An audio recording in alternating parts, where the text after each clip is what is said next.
Здравейте, кетч фенове! Вие сте с Sky Sports, а в този клип ще дам моя предикшън за Royal Rumble. Но не само това, ами ще направя и коментар на предикшъните на Бари Алън. Ако не сте ги гледали, може сега да идете и да изгледате неговия клип. Като цяло аз съм много доволен от неговия клип.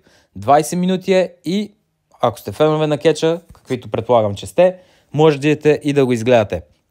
А сега да продължим към първият предикшън за този клип. А именно предикшънът за матча на Роман Рейнс, AJ Styles, Ренди Ортън и LA Knight. Какво смятам тук? Смятам, че Роман Рейнс ще запази своята титла. Бари Алън смята същото в неговия клип. Причината, поради която аз смятам, че Роман Рейнс ще запази, е поради това, че Роман Рейнс няма как да загуби титлата си, освен ако не е на кетчмания. Не очаквам никакви глупости, като намеси на скалата или каквото и да било, за да може Роман Рейнс да загуби. Предполагам, че е възможно AJ Styles да отиде към вражда с LA, а Ренди Ортън да продължи с Роман Рейнс, евентуално някаква вражда към цялата групировка на Роман Рейнс, но не вярвам да спечели титлата. Също така нещо, което искам да коментирам за този матч е това дали той ще бъде мейн евент на турнира или не. Аз съм категорично сигурен, че този матч ще бъде мейн евента на турнира, не защото Роман Рейнс ще загуби, а просто защото ако не е, което би било хубаво и аз бих се радвал, просто ще стане твърде очевидно, че няма да има нищо в него. Ако този матч не е мейн евент, то той ще открие шоуто, така че няма как Роман Рейнс да загуби на Royal Rumble и то не в мейн евента. Просто това нещо, ако се случи, със сигурност трябва да е мейн евент. Така че ако WWE сложат матча първи, втори, трети или който и да е, освен мейн евент, хората ще знаят, че Роман Рейнс няма да загуби титлата си.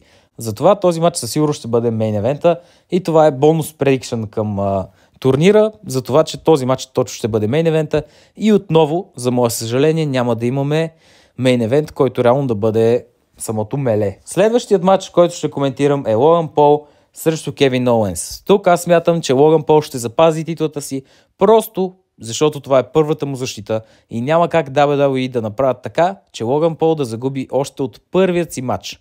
Кевин Оуенс е много добър, ще се появява в шоутата с титлата, със сигурност според мен дори ще успее да я издигне повече, отколкото за сега я издига Логан Пол, но някак си ми се иска да видя повече от Логан Пол, повече от него с тази титла, защото за сега рейна му, периода му с титлата е просто ужасен, така че смятам, че със сигурност ще запази и очаквам за напред да направи една много добра вражда, без значение срещу кого, дали срещу Кевин Оуенс, дали предполагах преди, че може да бъде срещу LA на кетчмания, но очаквам да бъде една доста добра вражда за него на кетчмания, където вече той ще загуби титлата. Следващият матч е женският Ръмбъл матч.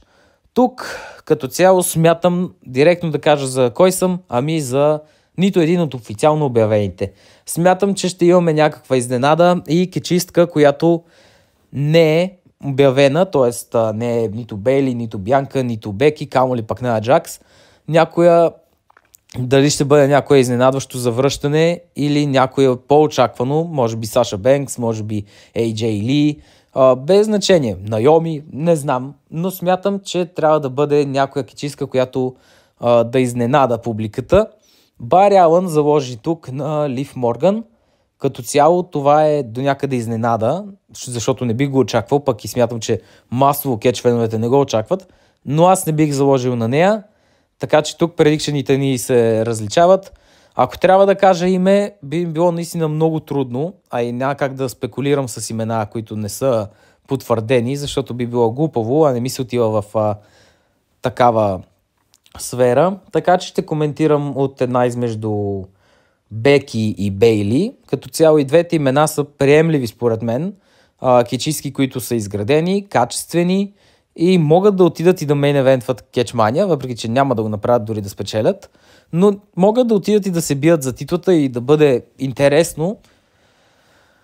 Като цяло от двете смятам, че Бейли би била по-интересна, защото нейната история като евентуално победителка на мелето, не би било доминантно, не би било да излезне, да елиминира 10 момичета, да бъде от първата, втората, по-скоро би било някое с измама побеждаване и би било по-интересно като цяло от двете. Така че, ако трябва да кажа име от женския ростър, което е обявено официално, аз залагам на Бейли.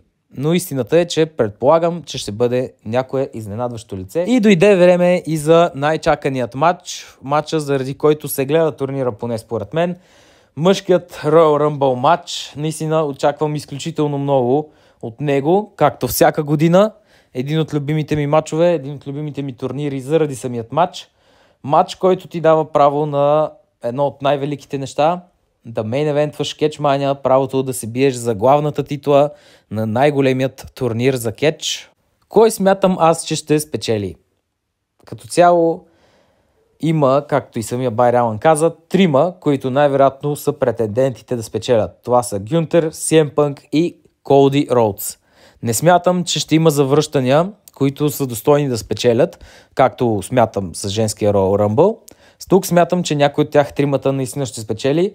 Не искам сега да изключвам другите, като Дрю Макинтайр също би бил доста добър и изненадващ вариант, но просто не го виждам.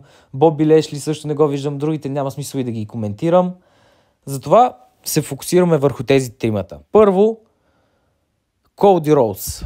Изключвам го напълно, защото той спечели миналогодишния Rumble матч и не смятам, че има нужда Коди да печели Royal Rumble, за да отива към Роман Рейнс. Целият кетч знае, че тези двамата ще се бият и че ще имат реванш. Изобщо не е нужно Коди Роудс да печели този матч, за да получи матча, за да завърши своята история.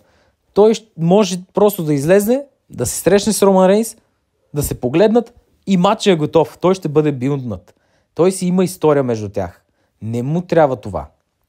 И не смятам, че има сценарии, в които той просто излиза първи и затова печели своя матч. По-скоро смятам, че наистина ще загуби и ще отпадне. Би трябвало да е драматично. Изключвам Гюнтер, защото той е много добър и на миналия Ръмбъл беше жесток, железен, но наистина не смятам, че ще печели мелето. Но ако не е CM Punk, то това ще бъде Гюнтер, няма да бъде Коди Роудс, сигурен съм. Но не смятам, че ще бъде Гюнтер. Победителят е само един и неговото име е CM Punk. Този човек ще спечели мелето и това няма как да не стане. Просто той се завърна, за да го спечели и за да мейн евентва кетчмания. И той ще я мейн евентва срещу Сет Ролинс и те имат брутална история и това ще бъде, може би, най-добрия матч на кетчмания. Това беше моят предикшън. Благодаря ви. Напишете в коментарите вие кой смятате, че ще спечели кралското меле, какви са вашите предикшъни за другите матчове. Чао, чао!